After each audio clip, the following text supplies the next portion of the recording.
Selamat pagi Bapak Ibu yang dikasihi dan mengasihi Tuhan Yesus. Salam sejahtera buat kita semua. Gereja yang toleran. Sepertinya dalam gambar di slide kita ini yang mendukung tema begitu menyejukkan, begitu adem. Sama seperti ketika kunjungan Paus kemarin. Ya, meskipun di sana sini banyak orang yang pro dan kontra, tapi saya melihat ada pesan damai yang ditabur di bumi Bhinneka Tunggal Ika ini. Bapak Ibu sekalian, tadi menyimak lagu penghantar kita untuk pengakuan dosa. Masih ingat? Barusan kita nyanyi. Tuhan, kami berlumuran dosa.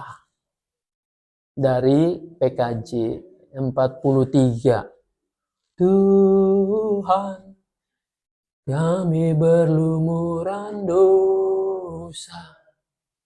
Tuhan, harta kami musnah sudah. Ya,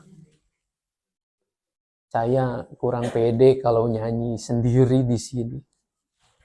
Tapi syairnya itu menarik dan menggelitik. Ada teman saya keberatan dengan syair, terutama di baitnya yang mengatakan Tuhan, sudilah ampuni mereka. Engkau yang tahu perbuatannya. Kenapa tidak memohon ampun buat dirinya, katanya. Ada teman yang menjelaskan background, latar belakang pujian ini yang ditulis oleh M. Karatem itu tahun 98. Bapak Ibu ingat tahun 98 kondisi bangsa kita. Bagaimana yang terjadi di negeri Bhinneka Tunggal Ika ini? Ini konteksnya khususnya di Ambon. Harta kami musnah sudah, tapi kami masih punya hati. Ini refleksi bagaimana yang terjadi di sana. Hancur-hancuran, saling melukai, saling membunuh. Karena provokasi, karena hasutan itu. Maka syair ini diciptakan dan Karatem mewakili umat Kristiani. Ampuni mereka, Tuhan.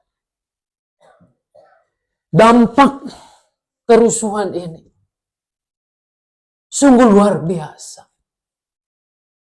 Luka-luka itu tidak mudah untuk segera pulih. Saya sempat berkunjung beberapa tahun lalu sebelum COVID. Sisa-sisa konflik ini masih mereka ceritakan. Tapi syukurlah dengan nuansa kesadaran yang baru. Cukup sudah. Jangan sampai terjadi lagi di masa yang akan datang. Kami satu dengan yang lain saudara. Ibu Bapak yang dikasihi dan mengasihi Tuhan, Anda pasti setuju dengan saya bahwa kata toleransi ini merupakan kata yang indah untuk kita dengar. yang rasanya adem di hati. Saudara-saudara, kata ini indah. Kalau Anda yang minoritas meminta yang mayoritas itu menghormati, menghargai, mengakui keberadaan kita sebagai manusia yang punya hak yang sama. Tapi di lain pihak, percayalah, ketika Anda yang jadi mayoritas, Anda yang pemegang otoritas kekuasaan, Anda yang punya kesempatan bisa melakukan ini dan itu, kata toleransi ini merupakan ganjalan. Mungkin duri dalam daging. Maunya setiap orang itu sama dengan dirinya. Maunya setiap orang itu punya pemahaman, ajaran, iman yang sama dengan dirinya. Saudara-saudara, Anda pasti setuju juga dengan saya bahwa kata toleransi itu tidak hanya ada pada tataran orang mengucapkannya dengan manis. Bukan hanya pada casingnya saja. Bukan berhenti pada simbol-simbol. Namun seperti makna mendasar dari kata toleransi ini, yaitu tolelare, yang sederhananya berarti menanggung, menerima dengan sabar, atau membiarkan. Membiarkan bukan dalam arti tidak mau tahu. Membiarkan tumbuh dan ada. Percayalah bahwa keindahan toleransi yang berbalut kata yang ramah, yang manis, budi yang sumringah, ketika tidak benar-benar tembus dalam hati Anda dan saya, dalam hati kita yang mau menanggung,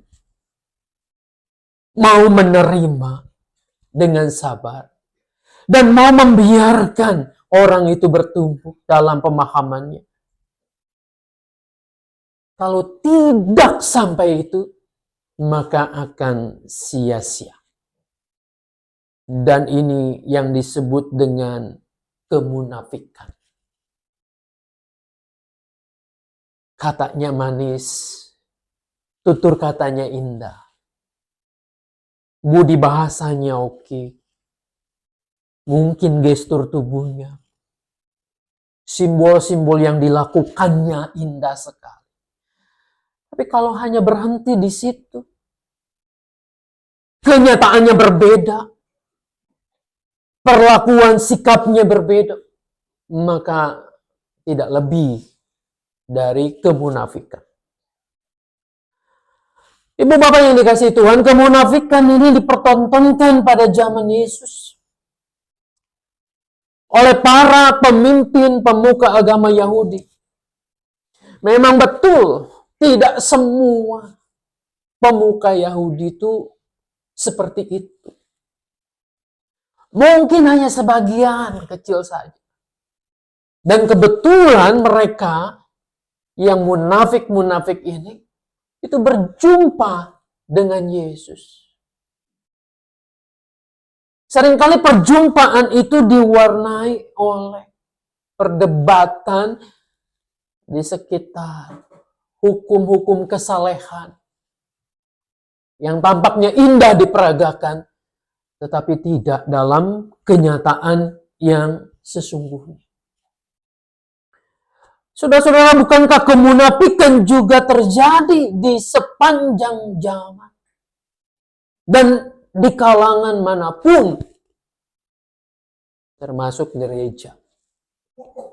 Mungkin termasuk saya, termasuk Anda, dan kita semua. Kita ingin punya citra. Kita ingin tampil menarik. Dan orang kagum, lalu ada banyak yang kita tutupi.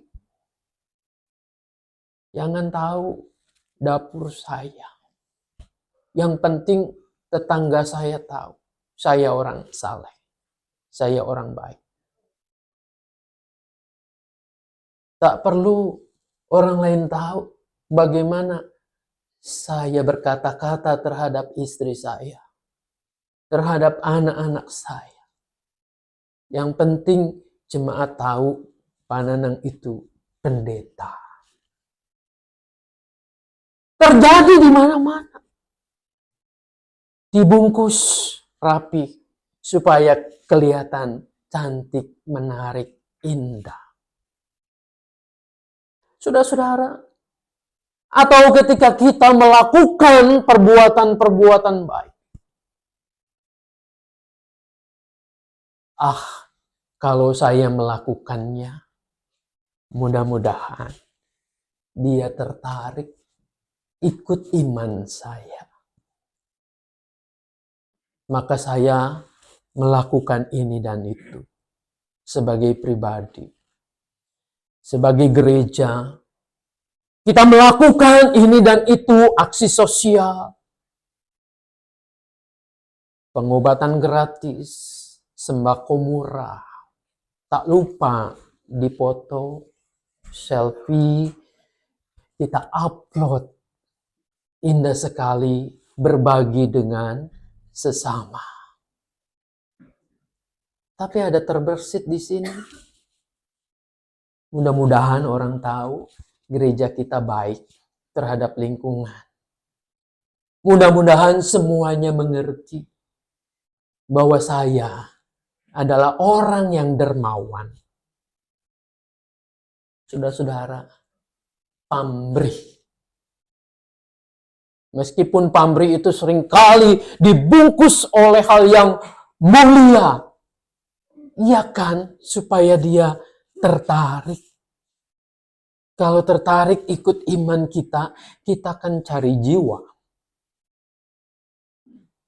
Dan mereka mengenal Kristus. Luar biasa. Saudara yang dikasihi dan mengasihi Tuhan. Padahal pamrih dan kemunafikan apapun itu dibungkus dengan cara apapun adalah hal yang dibenci oleh Tuhan Yesus. Saudara-saudara, masihkah gereja atau kita mau melanggengkannya terus? Kita memakai topeng agar cantik. Kita memakai budi baik supaya orang tertarik. Hari ini saya sendiri ketika menyiapkan khotbah ini menikmati kisah perjumpaan Yesus dengan orang di luar komunitasnya. Bahasa sosiologi seringkali disebut si lian. Kalau orang dari Jawa pasti tahu. Lian berarti yang lain. Yang muncul dalam diri. Sesosok ibu dari Siro-Fenisia. Dia dikatakan keturunan Yunani. Saudara-saudara, kisah ini jauh dari pamrih. Jauh dari kemunafikan. Yesus berkata terus terang tentang pemahaman keyahudian. Tentang situasi yang berkembang pada zaman itu, tentang budaya yang ada. Sang ibu itu digambarkan tidak bernama. Tidak ada kan disebut perempuan ini namanya si Susi atau si Esther atau siapa, nggak ada. Ya. Ini memang lazim dalam budaya patriarkal yang begitu ketat. Oleh karena itu, kita sebut saja supaya jangan perempuan itu begitu. Kita sebut saja nama ibu itu adalah Lian yang berbeda. Lian ini adalah perempuan Yunani keturunan Syrophoenisia. Keterangan ini menandakan bahwa ia tidak berkebangsaan Yahudi. Markus mau menyebutkan dia bukan orang Yahudi, tapi ia adalah orang yang berkebudayaan beda, kebudayaan Yunani. Saudara-saudara, anak Lian menderita sangat serius. Kerasukan roh jahat. Jadi pada saat itu kalau ada orang menderita, berarti ini ulahnya si roh jahat. Apakah sampai sekarang begitu? Orang sakit-sakitan, mengalami depresi, mengalami penderitaan, pasti roh jahat. Minta pendeta tengking keluarkan supaya dia sehat lagi. Bisa memang kondisi itu masih ada sekarang. Tapi kita ditolong oleh ilmu pengetahuan bahwa tidak semuanya. Tidak semuanya orang itu kerasukan roh lalu ia menderita gagal ginjal. Ia menderita jantung, sakit jantung, kanker, dan lain. Ada hal-hal lain yang bisa digali dari itu. Namun pada zaman itu dipahami, ini penderitaan serius akibat roh jahat. Yesus ini sudah terkenal. Dia datang di kota itu namanya Tirus. Saya bayangkan ya, mungkin pada masanya, Yesus itu seperti paus yang mau berkunjung. Sejagat raya itu tahu. Karena popularitas Yesus sudah begitu luar biasa. Orang tahu, padahal Yesus pengen merahasiakan kedatangannya ke sana. Tapi berita dari mulut ke mulut tidak bisa dibendung. Akhirnya Ibu Lian ini, dia dengar. Anakku menderita.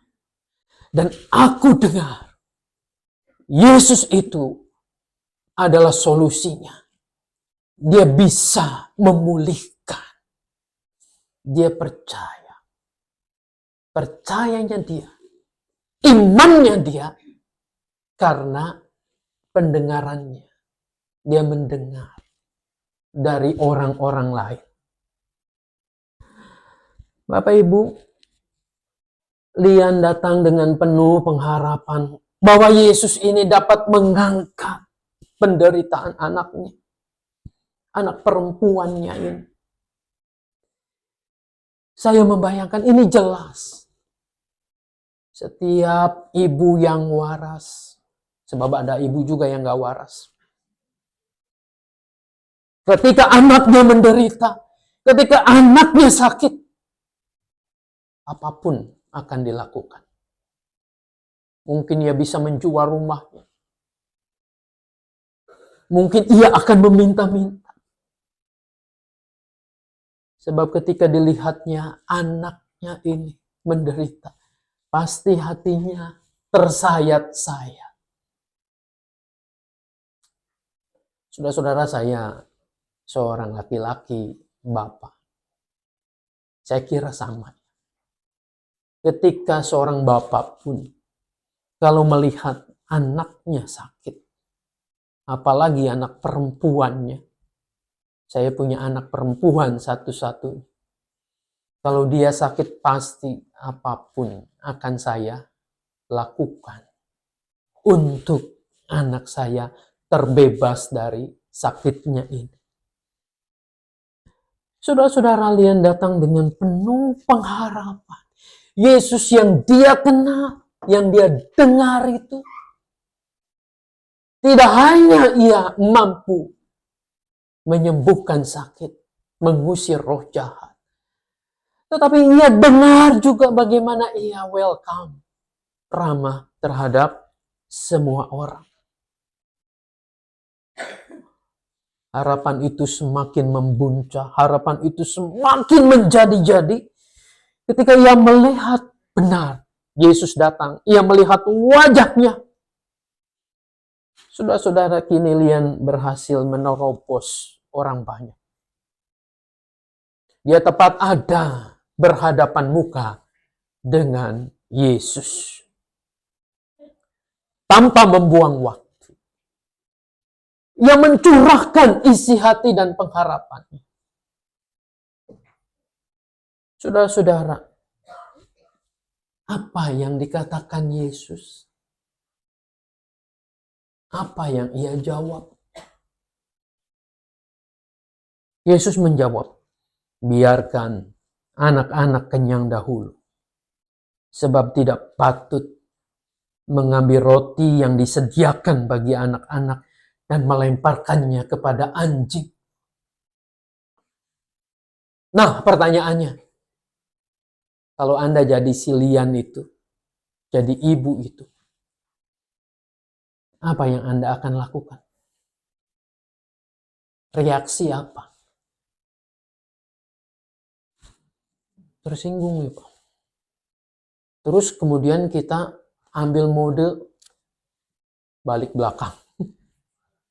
Marah. Wajar sekali. Sangat manusiawi. Mungkin Anda dan saya juga akan begitu. Saya punya masalah. Kontak pendeta Nanang, tolong datang. Terus saya katakan, sorry ya, aku lagi ada kerjaan. Ketika datang pun, lalu menanyakan masalah, menanyakan apa, cenderung kelihatannya tidak welcome.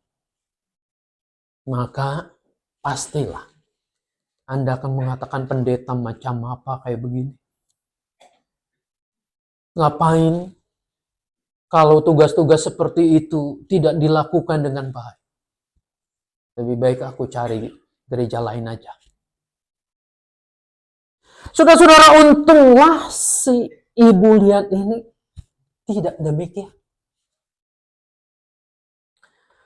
Situasi genting sang anak dalam penderitaan yang berat ini berharap sosok yang dipercaya Yesus ini dapat menolong, namun jawabannya ternyata seperti itu.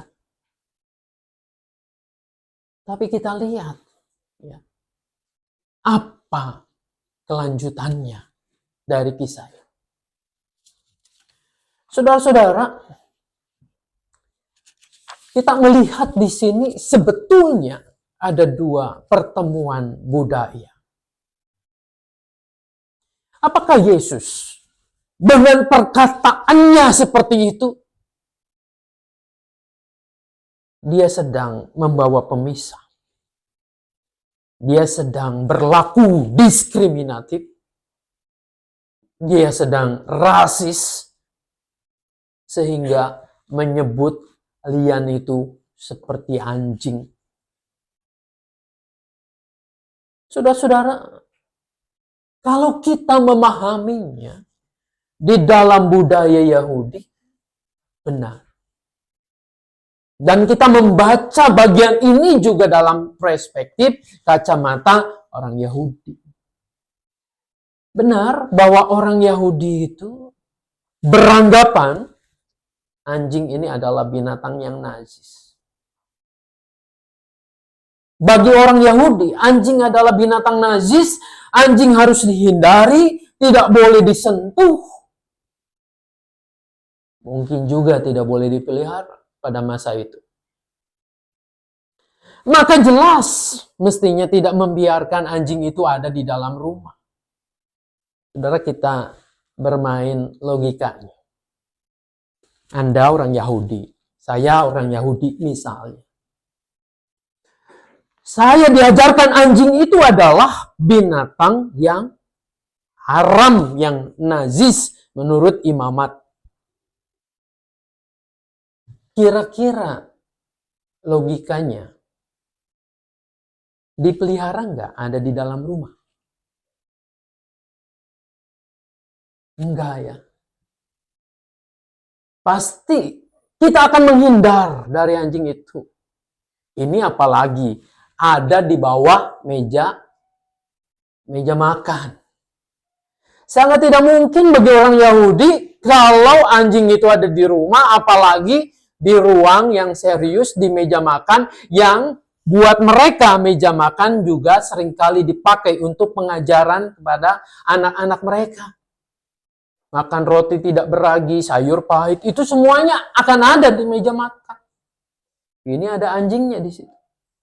Rasanya tidak mungkin ini terjadi.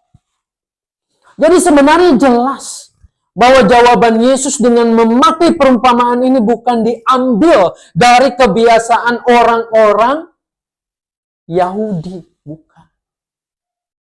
Ini yang saya sangat kagum dengan Tuhan Yesus. Dia mampu mengajarkan sesuatu dari perspektif pandangan budaya orang lain. Nah, Bapak Ibu, Yesus sering menggunakan perumpamaan itu dari sudut pandang pendengar atau lawan bicaranya untuk mengajar. Ingat ya, percakapan ini terjadi di Tirus. Nanti Bapak Ibu cari. Ada peta Alkitab itu di mana. Yang jelas di luar daerah otonom Yahudi. Lian adalah seorang Yunani kebangsaan Siro-Fenisia.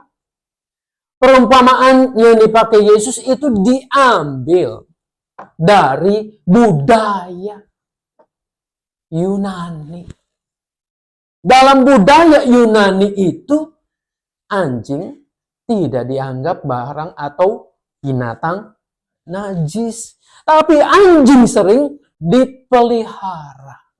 Bahkan seperti keluarganya sendiri. Sama ya, di kita juga begitu. Saking sayangnya sama anjing, begitu dekatnya. Kadang kita pakai jadi teman nasi. Jangan ya dek ya. Dia adalah binatang yang setia. Yang begitu dekat dengan manusia. Nah, ibu bapak yang dikasihi Tuhan. Perumpamaan ini luar biasa menurut saya. Keren banget. Mengapa? Karena ia punya dua dimensi. Satu dimensi pertama itu bagi orang-orang Yahudi. Ya, Yesus itu mengajarkan terasa nyaman. Kedengarannya, oh iya ya, memang Yesus itu orang Yahudi dan tahu posisi kita di atas anak-anak. Anak-anak Tuhan diistimewakan. Kedengaran itu dalam budaya Yahudi ini. Sementara untuk orang-orang di luar Yahudi, khususnya orang-orang Yunani ini, mereka itu tahu, sadar. Betul ada sedikit pembedaan, tapi kan anjing itu bisa disayang juga. Jadi remah-remah itu bisa jatuh. Satu hal yang dipahami, dimengerti oleh si Lian ini adalah bagaimana dia bisa menempatkan diri itu. Dan ia juga tahu bahwa si tuan itu yang punya rumah tidak mungkin akan menyiapkan makanan itu yang untuk anak-anak mereka. Lalu itu diserahkan ke anjing. Tidak mungkin seperti itu. Disinilah sebenarnya Lian boleh merasakan bahwa betul Ada sesuatu yang berbeda tetapi dia tahu, mengerti posisinya itu. Lalu bagaimana sikap perempuan ini? Benar Tuhan, namun anjing yang di bawah meja juga makan remah-remah yang dijatuhkan anak-anak. Ayat 28. Tentu ini bukan tanggapan teologis. Ya. Ibu-ibu pada zaman itu adalah ngertinya ya urusan dapur. Ya sekarang banyak ngertinya. Lebih. Kalau saya di jalan juga, saya suka ngomong sama istri saya, lihat, emak-emak ini adalah orang yang spesies yang paling kuat di muka bumi ini. Kalau sudah turun, luar biasa. Dia bukan menanggapi dengan teologis, bukan. Tapi praktis saja. Yang ia lihat tetangganya kalau punya anjing, ya memang begitu. Akan dikasih makan, akan disediakan untuk dirinya, ya kalau ada sisa itu. Sama sekali tidak menyinggung dirinya. Saudara-saudara, jelas apapun itu, Lian tahu menempatkan diri. Ia bersedia menerima remah-remah atau sisa makanan. Nah, bagi Yesus perkataan si Lian ini menunjukkan kepercayaannya kepada dia. Karena perkataan itulah Yesus kemudian mengatakan kepadanya, pulang. Anakmu sudah sembuh. Dia sudah bebas dari roh jahat itu. Luar biasa. Saudara-saudara, Yesus yang penuh belas kasihan ini tidak pernah sebenarnya memandang muka. Dia memakai budaya yang ada untuk menyatakan cinta kasihnya itu kepada semua orang. Maka Yakobus mencatat itu ya. Kalau Anda dan saya pengikut-pengikutnya, contohlah Yesus, jangan memandang muka. Kalau orang datang dengan cincin, ya kayak pengacara kita itu ya, sampai begini. Lalu kita menyiapkan karpet merah, menyambut luar biasa. Tapi kalau orang datang, mungkin sendal capit yang sudah putus, yang diganjel pakai paku itu, kita menyambutnya biasa-biasa saja. Yakobus mengatakan jangan demikian. Kenapa? Kalau engkau memandang muka, engkau telah membeda-bedakan orang dan hatimu di situ membedakan orang. Padahal Tuhan menciptakan manusia menurut gambarnya. Sehina-hinanya manusia. Saudara-saudara, di sana ada gambar Allah yang harus dilayani dengan penuh, dengan sungguh-sungguh. Disitulah peringatan untuk kita.